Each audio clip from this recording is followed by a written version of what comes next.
ஆனால் இப்போ TVK meeting நடக்கும்போது மட்டும் என்ன பண்ணாங்க அப்படின்னா இங்கேருந்து எல்லா பஸ்ஸும் எந்த சைட்லேருந்து வர முடியுமோ பஸ்ஸு காலியாக போகுதுங்க. பஸ்ஸு காலியாக போகுது. சரிங்களா? பஸ்ஸு காலியாக போகுது, எல்லாமே காலியாக போகுது. எல்லாத்தையும் தந்து விட்டானுங்க. எதுக்கு தந்து விடணும்? சொல்லுங்கள், எதுக்கு தந்து விடணும்? நாம இப்போ பண்ணும்போது மட்டும் எல்லாத்தையும் ஓப்பன் பண்ணி விட்டுறாங்க. அவனுக்கு பண்ணும்போது மட்டும் வந்து எல்லாமே க்ளோஸ் பண்ணிட்டு அவனுக்கு நிம்மதியாக நடக்கும். ஆனால் அவனுக்கு தான் எல்லாமே இது வந்து பவர்ஃபுல் ஏரியா சொல்றாங்க.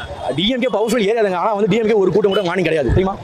மார்னிங் இல்லை, மார்னிங் சத்தியமாக கிடையாது. ஒரு கூட்டம் கூட கிடையாது. இந்த சைடு போகிற வழி கூட எதுவுமே கிடையாது. ஆனால் இவ்வளோ கூட்டம் இருக்குன்னா அது டிவிகேக்கு மட்டும் தான். கண்டினியூஸா பஸ்ஸஸ் வந்துட்டே இருந்துச்சு. எங்க இருந்து அவ்வளவு பஸ் வந்துச்சுனே தெரியல. அவன் வேலைக்கு போகும்போது காலையில வெயிட் பண்ணுவோம், அப்பலாம் பஸ்ஸே வராது.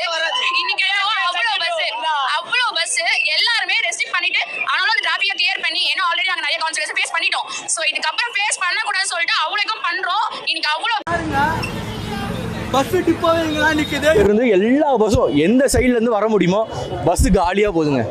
பஸ்ஸு காலியாக போகுது. சரிங்களா? பஸ்ஸு காலியாக போகுது, எல்லாமே காலியாக போகுது.